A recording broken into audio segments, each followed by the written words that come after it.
ಎಲ್ರಿಗೂ ನಮಸ್ಕಾರ. ಪ್ರೆಸ್ ಅವರೆಲ್ಲ ಮೀಟ್ ಮಾಡ್ತಾ ಇದ್ದೀನಿ. ಹಾಗೆ ಅಡ್ವಾನ್ಸ್ ಮಕರ ಸಂಕ್ರಾಂತಿ ನಿರ್ದೇಶಕರ ಜೊತೆ ಸೋ ಮಚ್ ನೀವೆಲ್ಲ ಬಂದಿರೋದಕ್ಕೆ. ಮಾಗಡಿ ರೋಡಿಗೆ ಪೋಸ್ಟಿಂಗ್ ಹಾಕ್ಸಿದ್ದು ಅವರು ವಿಜಯವಾಡದಲ್ಲಿರೋದು ಕಿರಣ್ ದಾಸ್ ಅಂತ. ಅವರೊಂದು ಜಾನಿ ಅಂತ ಒಂದು ಕ್ಯಾರೆಕ್ಟರ್ ಮಾಡಿದ್ದಾರೆ. ಅವ್ರಿಗೂ ಕೂಡ ಥ್ಯಾಂಕ್ಸ್. ಹಾಗೆ ನಮ್ಮ ತೆಲುಗು ಆರ್ಟಿಸ್ಟ್ ಕೂಡ ಹೋಗಿದ್ದಾರೆ. Thank you sir. We all belong to Indian films, so I don't have any like this is Kannada movie, this is Tamil movie, this is Telugu movie like that.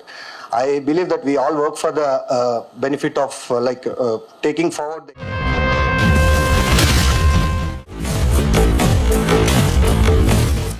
ಇದು ಏನು ಎಲ್ಲ middle class rebel ಹುಡುಗಿ ಮಾತ್ರ double